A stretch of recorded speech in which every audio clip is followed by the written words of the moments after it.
Hey guys, and welcome to today's video. As you can see, my background has changed a bit, and that's because I'm currently traveling Europe. I'm in Prague right now, and I'm currently waiting on you to quit being stingy with that sub button so I can hit 100,000 subs and come back home. So today, we have an obnoxious defendant who demands both a speedy trial and more time to prepare himself for the speedy trial. In other words, he wants to take a shit and eat it too. So let's begin. People of the state of Michigan versus Benjamin Macario Martinez, 237407 ST, 226707 ST, and 162435 FY. Concerning the matters then we were set over from last time, Mr. Downing, in regard to the underlying matters that are left open, has there been any progress? Your Honor, an offer, I believe, was extended to Mr. Martinez by letter dated June 8th, while he's been incarcerated in the jail. We have not heard what his response is, so I will leave it to Mr. Martinez whether he wishes to enter a plea pursuant to that on the two files he has to that offer, or seek an adjournment.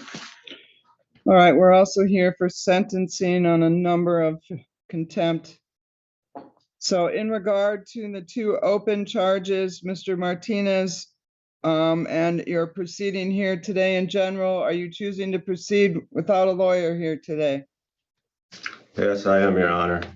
Well, that was your first mistake, and as you guys are about to learn, he wants to represent himself while at the same time complaining over and over about the disadvantages of representing yourself. So concerning the two files that remain open, 6707 and 7407, Ms. Cass apparently sent you another offer after we had court last time. Mr. Martinez, I have no idea what that offer is. The court is not part of any plea bargaining. You have both of these cases here. What is your position in respect to whatever they sent you? I would like to file a motion to have charges all dismissed due to the Speedy Trial Act. And also, I didn't get, last time we were in court, I expressed to the court that I wasn't able to have reasonable time or inadequate law books. They're old. I only got an hour and a half. So what? Do you expect the court to give you 8 years to go out and get yourself a law degree? You see, the Constitution allows you to represent yourself, but it also allows you to lick windows. So just because you have a constitutional right to do something does not mean that you should do it. I only know some rules for an hour and a half of studying, so out of my freedom of speech and the rules of professional conduct, I'd like to read my motions. All right, go right ahead.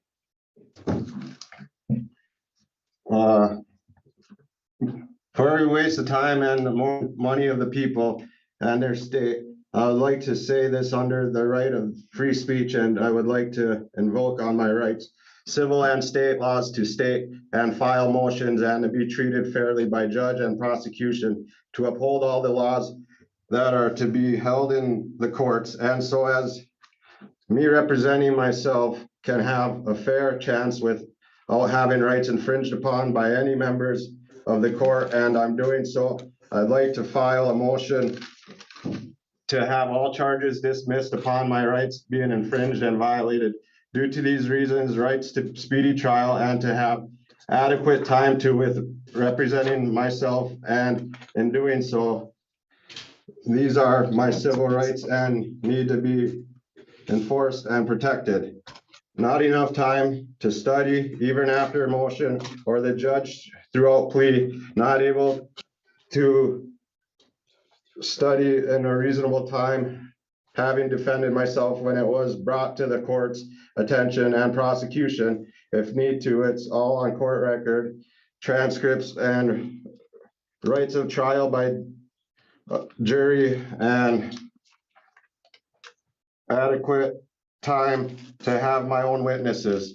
Are you seeing the contradiction yet? He begins by saying that his right to a speedy trial has been infringed upon, but then he makes a bunch of claims that would require him to waive his right to a speedy trial to begin with.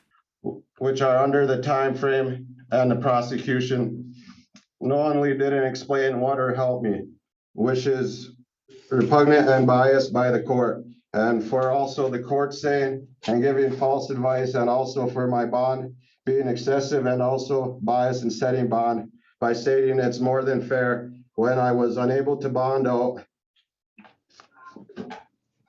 And when it was amended, I have reasons why 30 days from the timeline of being able to represent myself is being infringed on. And I'd like to have my trial by jurors, and these are the few offhand as to why most of the Speedy Trial Act and also False Pretense Act 774.49, they have to abide by all Supreme Court rules and also rules of professional conduct. Opinion 4, which is federal, asking for help retaining for motion, prosecutors rule 3.8, didn't take action or all actions, making sure my rights were protected, and rules 4.3, if they know the law and what I'm saying, these are US Supreme Court, Michigan rules, and 30 days minimum for US Supreme Court 3161-C2 dismissal Speedy Trial Act 3162 and 3164 1974 18 and discipline of all attorney 3161, knowing I'd never be able to proceed without justification. Rules 3.2, repugnant or imprudent prejudicing impartial trial, miscarriage. Also People versus Lehman, stating that I shouldn't be in jail or in prison for fines when able to prove I was unable to meet the court's obligations. And I was also in jail during the time of the one failure to appear. Oh my god, it never ends with this dipshit. First, he demands a speedy trial, he's granted it, and then fails to show up to his speedy trial. When it plays out like this, typically the judge is under no obligation to reinforce a speedy trial when you waived your right to a speedy trial by not showing up to begin with. Now, right to a speedy trial is a complex matter, and it won't always play out like this, as there are always mitigating circumstances that could allow a judge to come to a different conclusion given a similar situation. And I don't think it's very fair that with having to go against people that have 8 years of schooling versus my hour and a half, when I've asked every day to go to the law library and kited, and there's no way that my act to speedy trial, if you need that read, can ever be met. And I got a bunch of federal laws too that if we have to go through all them, why? Or I can write them up in a motion to have more reasons for dismissal.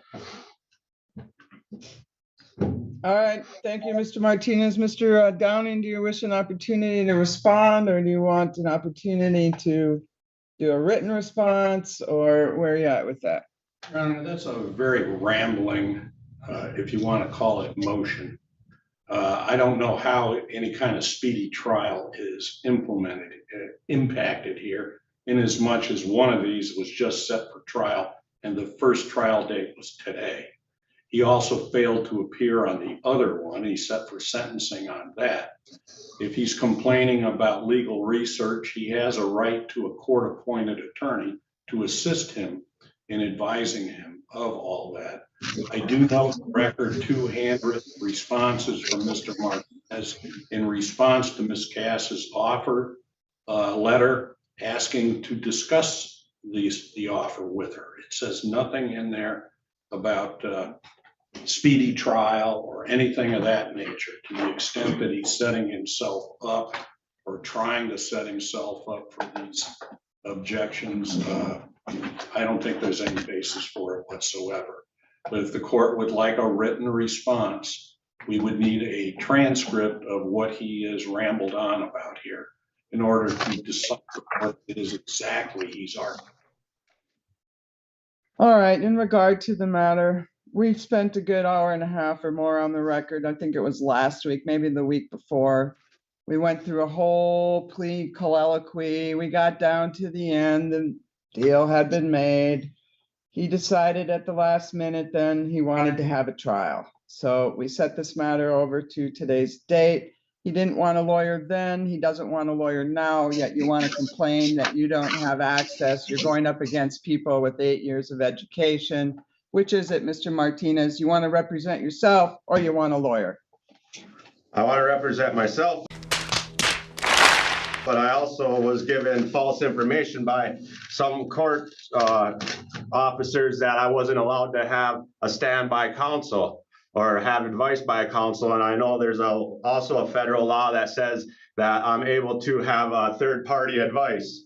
So I like I said, I only got out for 2 days, really, in the last 2 days. I don't know how I'm supposed to be able to study upon the law, which I stated last time that the law books are and pages are missing out of them. And I showed guards that last night. Like, there's no way that will have 30 days to be able to study and defend myself from the time of this trial. And it states that as a federal law that, and if you want to see the Speedy Trial Act, I have it right here. I can read it off. Pretty familiar with that.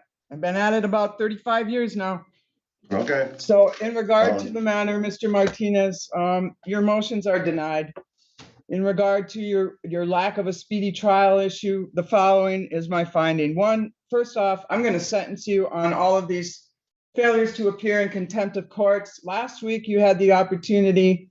I dismissed and purged 2 of them. If you pled on 2 of them, we got through the whole plea colloquy on that. And oh, you didn't want that either. So then we went through the hearings and I found you guilty of 4 contempts because you failed to appear 3 times and you haven't paid. We're looking at a what, 2016 case that you still haven't paid on. So this is my sentence. You want to say anything in respect to your failures to appear sentencing before I impose sentence?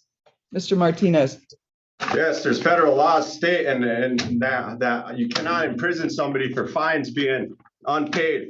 Yeah, fines, but not court-ordered sanctions. If you were ordered by the court to pay money and you failed to do so, you better have a good reason or you could be found in contempt of court and be holding all future hearings from the Zoom jail center instead of the dumpster behind 7-Eleven.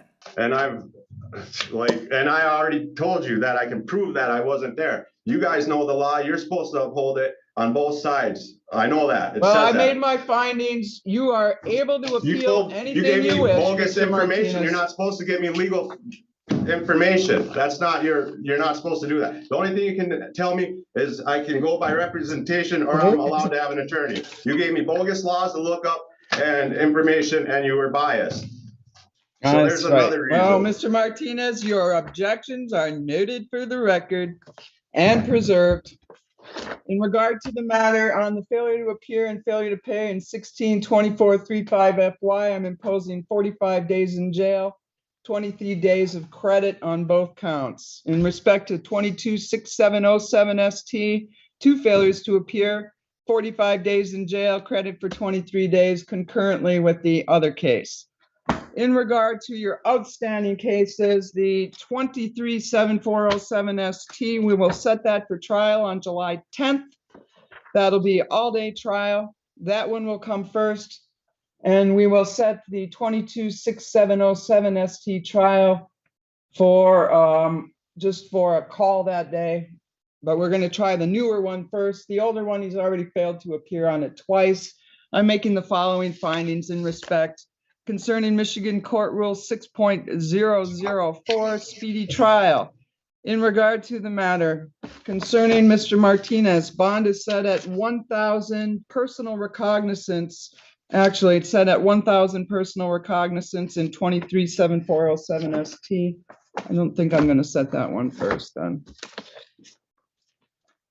In regard to the 226707,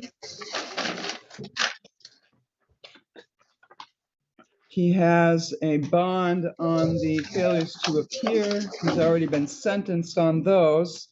He's serving time on them now. The underlying bond on the driving charge is, can you pull it up on JIS, please? Bond for the failures or for the underlying is 2,500 cash or 10%. All right, we'll set that one for trial first then. Which one? The 226707 ST. The newer one has a PR bond on it. So there's no requirements for time on that. Okay, so there'll be a firm trial date on July 10th. 6707. Yes, on July 10th. And concerning the matter then, in regard to the court rule, Mr. Martinez has been incarcerated since his arrest on May 25th on all of these matters that were outstanding. The trial is set for July the 10th, which is beyond 28 days. However, at this point in time, Mr. Martinez is, one, serving a sentence, two, has failed to appear numerous times in this trial previously, including several trial dates that were set timely.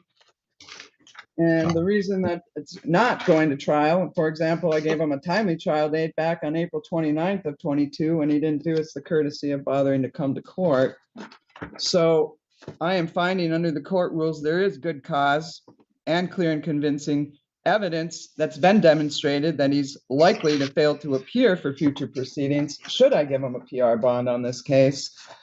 So for those reasons, I'm leaving the bond in place. We'll set a firm trial date for July 10th. We'll trail the new file along. In other words, motion to dismiss denied. And if you change your mind about a lawyer in the meantime, Mr. Martinez, you can make the request to the district court clerk. She'll refer it to the Michigan Indigent Defense Commission. They'll decide whether you qualify. In the meantime, the sheriff has the purview of the resources over there. You're entitled to use the jail resources. The sheriff is the one that's going to decide what the time parameters are. I don't have any control over the sheriff. So you can complain, your record is set, you have made your record, it's all preserved here today. But in respect to the issue, if you really want to have some assistance and get some meaningful legal advice, I would suggest you apply for a lawyer instead of just complaining about it, but that might actually get you somewhere. So I don't know, Mr. Martinez, it's on you. In the meantime, an appeal to circuit court may be taken within 21 days from the date of your sentence, or as permitted pursuant to Michigan Court Rule 6.625B, if the sentence includes incarceration, and if you wish to file an appeal but are financially unable to do so, MIDC will appoint a lawyer for you if that request is made within 14 days after your sentencing. In regard to the issue of trial, I request for jury instructions and whatnot. The pretrial order was released. I sent out a pretrial order last year. Those 10 deadlines remain in place. Mr. Martinez, we'll see you for trial July the 10th. Yep. If anything changes in the meantime, you know what to do. Yes, the balance due remains outstanding, payable commencing 30 days after his release from jail and every 30th day thereafter. And that's 100 a month on that outstanding 2016 case. All right, thanks to the jail. That'll be it on these files. Bye, have a great time. Alright guys, that's the end of the video. Like I said, I'm currently in Prague traveling Europe right now. My next stop is Bratislava, and then after that, who knows? So if you liked the video, leave a like. If you disliked it, leave a dislike. But don't forget to leave a comment below and subscribe with notifications on so you don't miss any of my content. I'm Team Skeptic, and I'm out.